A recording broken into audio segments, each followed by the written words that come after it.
right. I have made you guys 3 copies today. You have two note copies, okay? The first note copies, the first 2 pages in them are very, very, very small. And so what I did is I made a colored copy for you because I feel like when it's colored, you kind of understand things a little bit better and things stick out at you. So I made a color copy for you. Yes?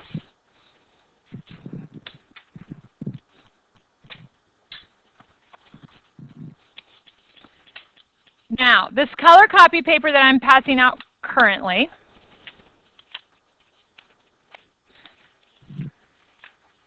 is transformations and shifts, and this is for every parent function that we will ever talk about in Algebra 2. This is for every parent function that you will ever talk about in Algebra 2. Now, with that being said, I want you to look at the color copy for the first 2 slides that we're going to talk about today. Yes? I want you to look at the color copy for the first 2 slides that we're going to talk about today. Are you ready? Now, the general form of an absolute value equation is y is equal to a absolute value bar x minus h plus k. That is the general form. With that being said, there are some things that you need to know that these letters stand for. A, H, and K do very specific things to any parent function. The first thing I need your brain to understand is that the absolute value graph looks like this. It looks like a valley or a mountain. Valley and mountain are not mathematical terms, but it's a great visualization for you, which is why I use that every year. Whenever I'm talking mountain or valley, mountain means that it has a maximum. Valley means that it has a minimum. Maximum and minimum are math terms, and those are the terms that I would like you to utilize on your paper today. If you need to write the word valley and the word mountain to associate with max and min, you can do so, because that's what I will do as well today in class, okay? Now, A is what we call the stretch or compress value, and this changes your y value. Now, I want you to understand something. I want you to visualize the parabola. Do you remember the parabola? The parabola is a U shape, okay? A parabola is a U shape. It's something that you learned in Algebra 1 as well. And I like to give this example for my students because you understand the parabola. That parabola is the U shape that we have, and I want you to visualize the coffee mug as your lovely parabola, okay? The coffee mug has a handle, and you go to leave your house, and you go to get in your car, and guess what happens? You can't put the coffee mug into your lovely little cup holder, yes. Do we all understand that, yes? So what we've done is we've tried to stretch this.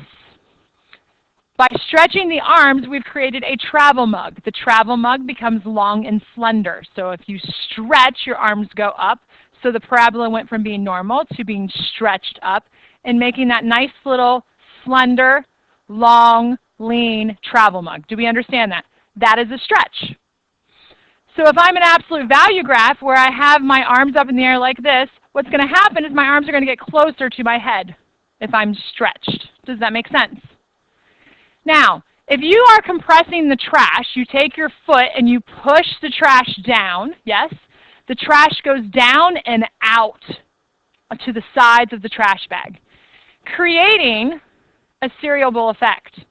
It is short and stocky, and it holds more. Does that make sense? Do you see the visual? It's so dumb, but it's such a good visual. Does that make sense? Okay? So compressed means that it's going to go down and out. Okay? Stretched means they're going to go up and in. Yes? Okay, so those are the terms we're going to be using, stretched and compressed. Now, if I say stretched, I refer to that as the letter S. If I say compressed, I refer to that as the letter C. Do we all understand that? Okay? A is responsible for stretching or compressing the function. H, oh wait, one more thing. It's also known as the slope. It's so helpful, it's known as the slope. Okay? Now, H is the horizontal shift. Horizontal is the x-axis. It moves left and right. That's why it changes your x value. Whenever I have a horizontal shift, I'm referring to left, which is L, or right, which is R. Does that make sense? Why? Because I'm very lazy. I don't want to write more words unless I have to. So left is L and R is right. S is stretch, C is compressed. Your K value is your vertical shift. It's going to move it up and down. So again, up is U and down is going to be D. And the up and down is going to impact your Y value. Okay, it's going to impact your Y value. And then this is going to give us our vertex. Our vertex is the ordered pair HK. That is known as our vertex. Well, what is a vertex? A vertex is the point on the graph where it changes direction, and that is going to make either a maximum or a minimum, highest or the lowest point on the graph. These are known as your max and your min. Do we all understand that? Your vertex will be known as your max or your min. Axis of symmetry is known as AOS. Axis of symmetry is known as AOS. This is your imaginary line that is vertical imaginary line, that whenever I fold over that imaginary vertical line, the right-hand side of the graph will lay directly on top of the left-hand side of the graph, making it symmetrical. You with me? The axis of symmetry is always the form of x equals h. It's always in the form of x equals h, because you are going to have a vertical line, and the equation of a vertical line is x equals a number. So that's why we're choosing our h, is because that is going to be the vertex x value. Yes? Okay, so I've gone over the whole entire first page with you on this notes, yes? So let's turn it over and let's talk about the back page. Absolute value is basically taking mx plus b and reflecting the part of the line that would go below the x-axis into the negatives, reflecting it up. You with me? So our slope is what we're going to refer to as our a value, okay? If a is less than 0, meaning it is negative, then you are reflecting it. And this is going to be over the x-axis. You're reflecting it over the x-axis, which means the valley that you had before, when a becomes negative, turns it to a mountain. Do we understand what I just said? Turns it into a mountain. So instead of having a minimum with your valley, when your a is negative, it's going to turn into a mountain with a maximum. That's what happens. So what if a is greater than 0? Well, if a is greater than 0, that's where we're going to get our stretch or our compressed values. That's where we're going to get our lovely little valley with a minimum, okay? Now, it doesn't matter what a is, but here's what I need your brain to understand. If it is a fraction, and that fraction is between 0 and 1, then we have a compress. When that fraction is between 0 and 1, we have a compress. You with me? Cereal bowl. Squash down, fills out. You with me?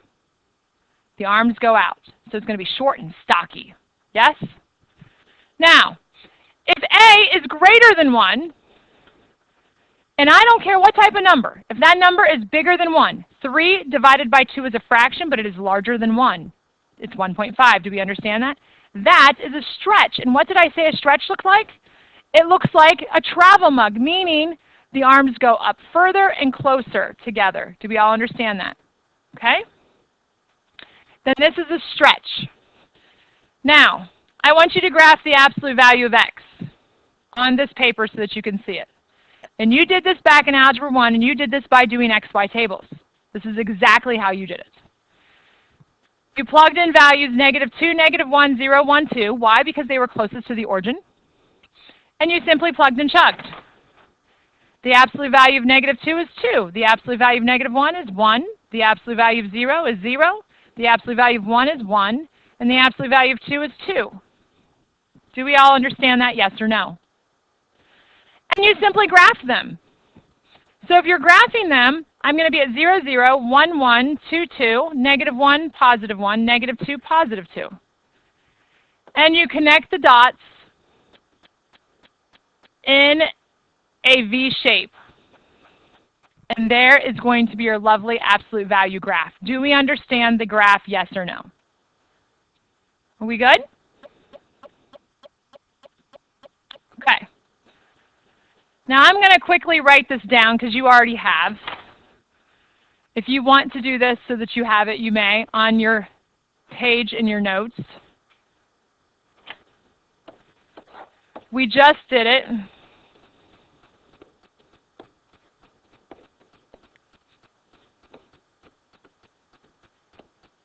Oh, that's great. 0, 0, 1, 1. Oh, my graph is not going very nicely. I'll just do it. Is anybody else noticing the struggle is real up here? Let's go ahead and do this real fast. It's not being very smart, is it? My smartboard is not staying calibrated. Okay, so let's try this one more time. 0, 0, 1, 1, 2, 2. There. It likes me now. Okay, I did that because what I want to do next is I want to graph this one right here. What happens whenever I graph the absolute value of x minus 2?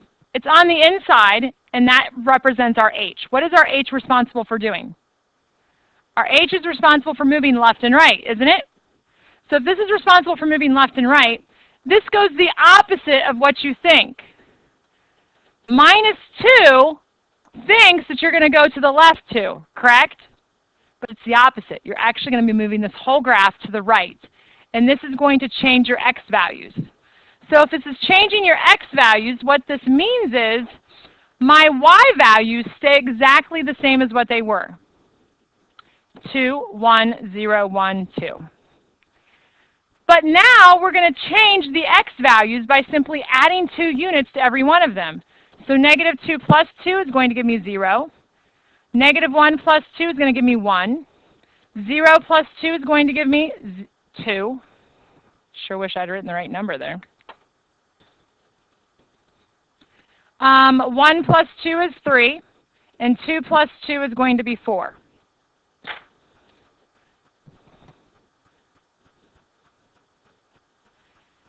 These numbers right here were the original numbers that we used in the previous example. Would you agree? And we simply added 2 units to every one of the x values because we're moving this thing to the right 2 units. So if I graph these ordered pairs, I'm going to graph 0, 2. I'm going to graph 1, 1, 2, 0, 3, 1, and 4, 2. And what you can see is you simply picked up the graph and moved it over 2 whole units. Do you see that, yes or no? Yes? Do you remember doing this in Algebra 1? Do you remember those lovely XY tables and how much you loved doing them? Right. What about this one right here? What are we doing to this now? What's the minus 2? We just did it.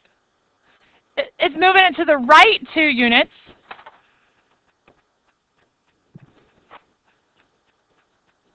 Okay, but what's the minus 1 do? That's the k. The k is responsible for going up and down, and this is actually face value. So it's minus 1, so that means we're actually going down 1 unit. Does that make sense? So we're going to take the values that we just used over here. We're going to take the values that we just used over there, and those x values were 0, 1, 2, 3, and 4. Those are the x values that we just used on the previous example whenever we moved it to the right 2 units, yes? And now what am I going to do to all the y values? I'm going to subtract 1 unit from them. So I'm going to take 2 minus 1, which gives me 1. 1 minus 1, which gives me 0. 0 minus 1, which gives you negative 1. 1 minus 1, which gives you 0, and 2 minus 1, which gives you 1. Does that make sense? So now I'm simply going to graph those. So that is 0, 1. That is 1, 0, 2, negative 1, 3, 0, and 4, positive 1. And what you have essentially done is move that graph to the right 2 units and down 1 unit. Do you see that literally we just dropped it down 1 unit from where it was? Does that make sense? Now, it gets really difficult, doesn't it? Because you have to do all that math in there, in the middle. Yes?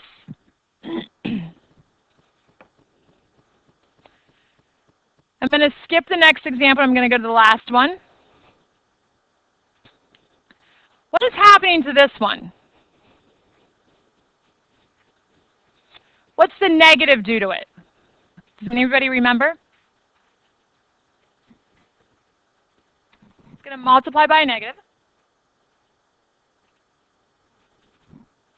What does that mean?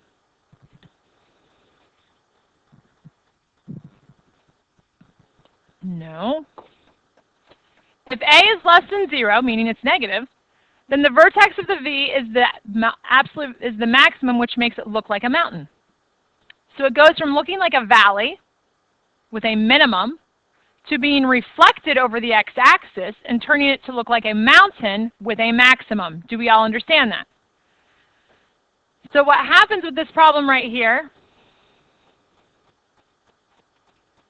is that this is going to be reflected over the x-axis. What does the 3 do to it? That's what the negative reflects it. What does the 3 do to it? It's either a stretch or compress. How do you determine if it's a stretch or compress? Is it a number larger than 1, or is it a fraction between 0 and 1? It's a number larger than 1, so therefore it has to be a stretch. Do we understand that? So I'm going to have a stretch of 3. What does the minus 2 do?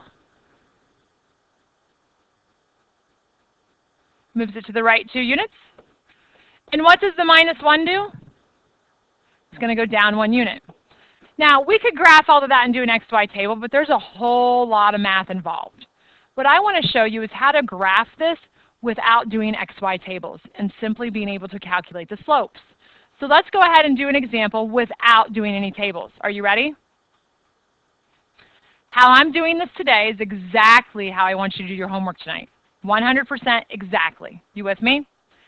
So the very first thing I want you to do is in your formula, which is y is equal to a absolute value of x minus h plus k,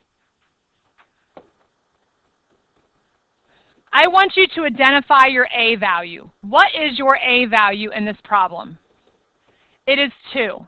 Now that 2 tells you an awful lot of information. That 2 is going to tell you, am I going to have a mountain with a maximum or a valley with a minimum? And the way you determine that is it positive or is it negative? This is a positive, so since it is a positive 2, that means I'm going to have a valley, and that valley has to have a what? A minimum, because it opens down. I'm sorry, opens up. Do we all understand that? It opens up. So since it opens up, I have a valley, and that valley has a minimum. Do we all understand that, yes or no? No? When your a value is positive, it has to look something like this. If your a value is negative, it's going to look like a mountain. Well, whenever you see a valley, you automatically know that this point down here is its minimum, and it's opening up.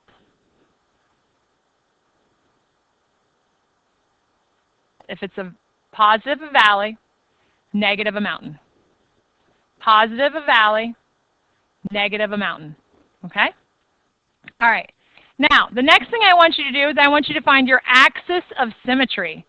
Your axis of symmetry is found by taking the junk inside the absolute value bars and setting it equal to 0.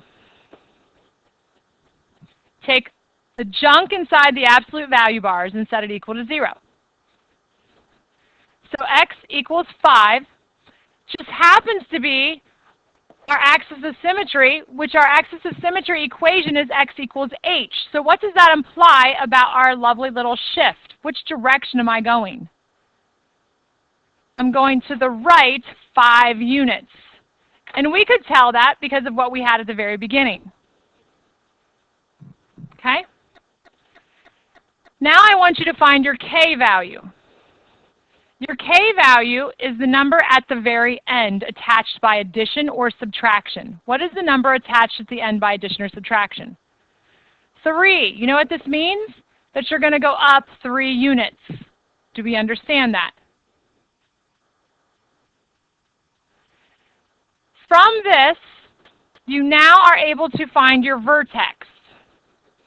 Your vertex is going to be the point h comma k. H happens to be 5, which means I'm going to the right 5. And then the 3 happens to be my k, which means I'm going up 3, and that's why it's positive 3.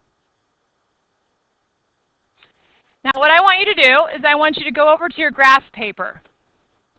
And the very first thing I want you to do is I want you to plot the ordered pair 5, 3. So I want you to plot the point 5, 3. And what can you tell me about the point 5, 3? You can graph it in there. Yeah. Yep. What do you know about that point 5, 3? Is it a maximum point or is it a minimum point?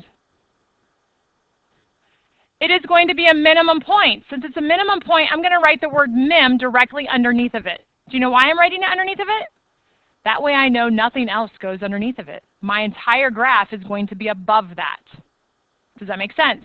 If it was a maximum, I would write the word max directly above it, knowing everything is going to be below it. Does that make sense? Okay? Now, I want to be able to graph an absolute value equation. An absolute value equation has arms that are symmetrical. That if you fold them directly over the axis of symmetry, they'll lay directly on top of each other. So the way we graph that is by finding our slope. Our slope is going to be our a value times the leading coefficient of our x value. Our a value is right here. That's a 2. But then you're going to multiply it by the number attached to the x by multiplication on the inside. It is not always going to be 1. In this example, it is 1. But in another example, it could be 5x. It could be 10x. It could be 15x. Whatever is attached to the x on the inside of the absolute value bars by multiplication is going to be your leading coefficient. Do we all understand that? So in this case, it's going to be a 1. So 2 times 1 gives me a 2. This is my slope. This means I'm going to go up 2, and I'm going to go left and right 1 unit every time. So I'm going to go to my minimum point, and I'm going to go up 2 units and to the right 1, up 2 units to the right 1, up 2 units to the right 1. Do you see the one arm of my graph? Now I'm going to go to the minimum point, and I'm going to go up 2 units and to the left 1, up 2 units to the left 1, up 2 units to the left 1. And I'm simply going to connect the dots, knowing that I have a minimum here. There's my absolute value graph. And now I'm going to draw my axis of symmetry straight down the middle of it. And I'm going to label that being x equals 5.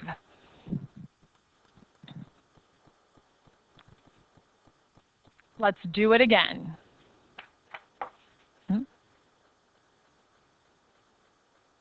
That's what's attached to the x right here by multiplication. Good question. Okay, let's do this all again. What's the very first thing I want you to find?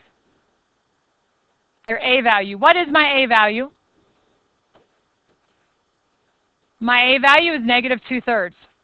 What does that tell me about this function? How does it open?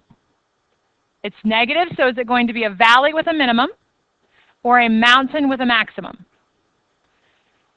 It is going to be a mountain, which means it has a maximum and it's going to open down. Do we all understand that? Yes or no? Okay? after you figure out how it's going to open, and then I know I have to have a maximum, what am I going to find next? The axis of symmetry, AOS. How did we find AOS?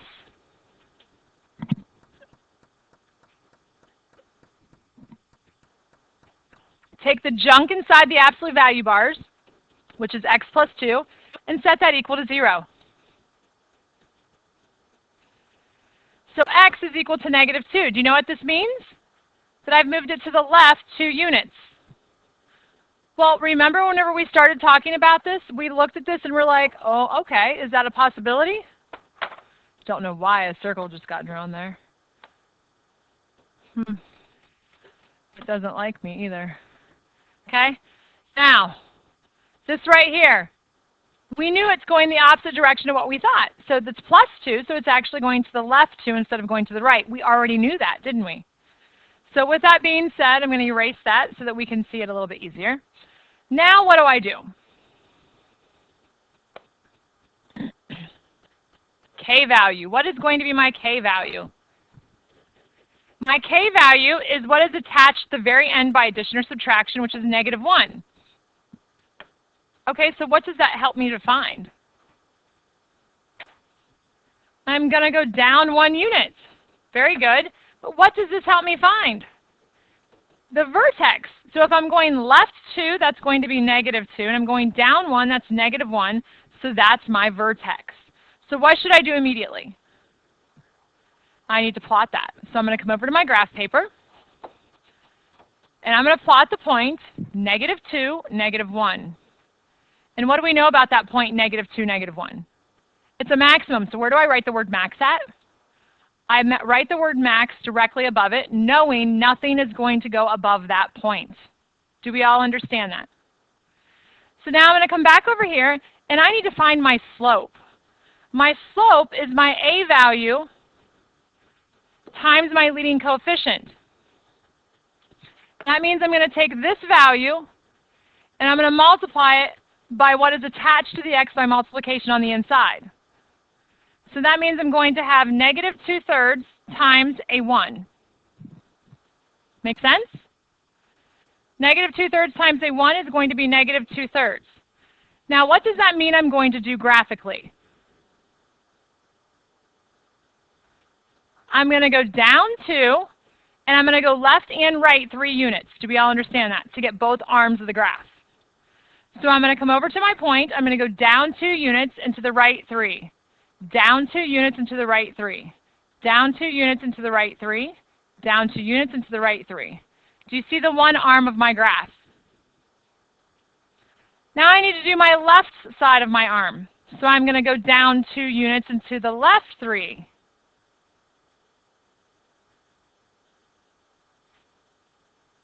Down 2 units, left 3.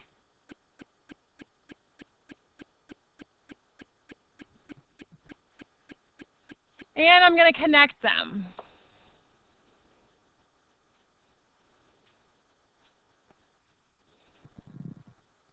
Yes?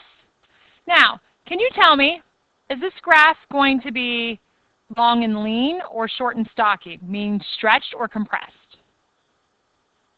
It's compressed. It's going to be very short and fat, stocky. Do we all understand that? So this, you can tell, it's going to be compressed by 2/3. Do we all understand that? Okay? All right, now, with that being said, what am I missing on here? I did not graph my axis of symmetry, which is going to be right there. And my axis of symmetry is the graph x equals negative 2. Do we all understand that graph, yes or no? We good?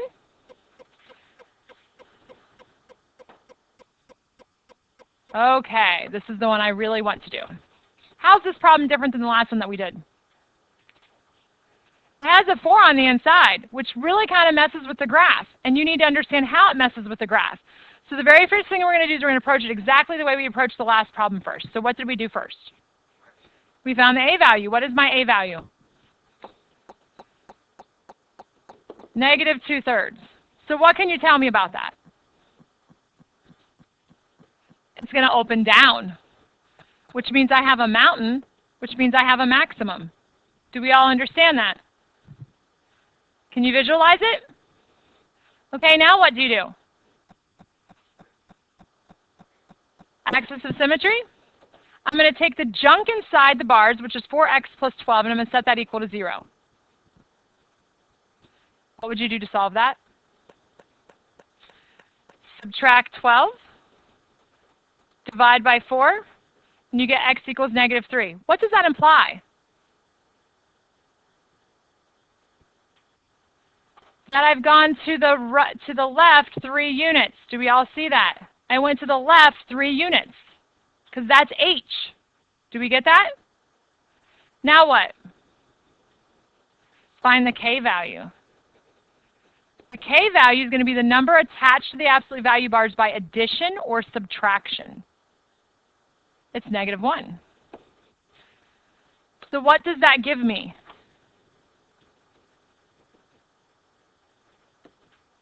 If my k value is negative 1, what is happening to this function?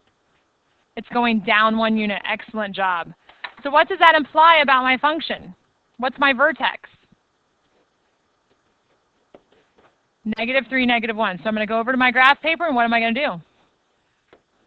I'm going to graph negative 3, negative 1. And what do we know about that point? It's a maximum. Where do I write it? I'm going to write it above it. Do we all understand that? Okay, so come back over here. What am I doing next? I need to find the slope. So that's the a value times the leading coefficient. What is my a value in this problem? A value. Negative 2 over 3. What is my leading coefficient? It is 4. So I'm going to put that over 1, and that's going to give me a negative 8/3. What does that mean I'm doing to my function? I'm going to go down 8 units, and I'm going to go left and right 3 units. So if I go down 8 units, 1, 2, 3, 4, 5, 6, 7, 8, 1, 2, 3. Do you see your graph right there?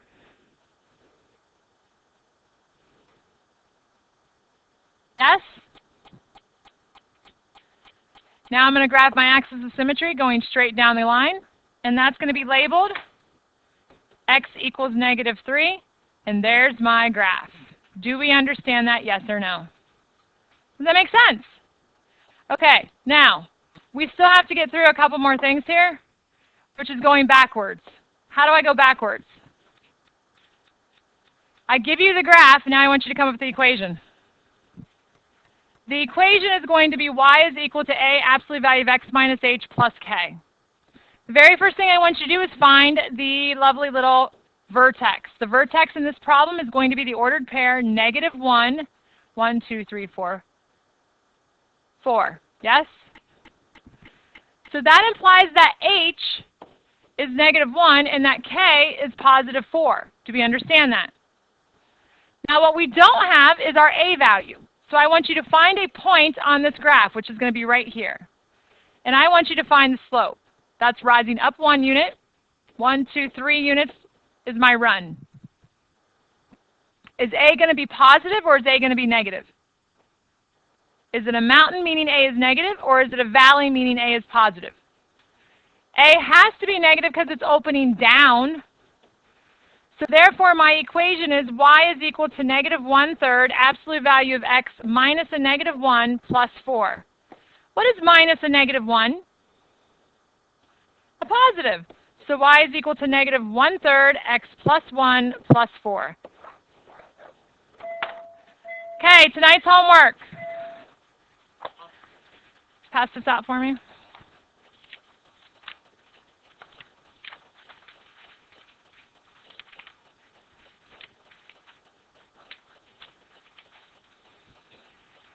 You have to graph the first 9 problems, and then the bottom 3, you simply just have to find the equations and work backwards. Do we all understand that? Do it exactly the way I did it on tonight's homework. You never worry about that because you're finding just the h and the k, so you don't have to worry about it. Because we're putting everything on the front as either a stretch or compress. We're not doing it on the inside. Make sense? But good question. Thank you. Have a great day, guys. I'm sorry? Did not get... Here it is. Did you not get it either? Okay, here you go. Did I give you the right thing, Tori? Did I skip you guys' row? My bad. I skipped your guys' row. Sorry, guys.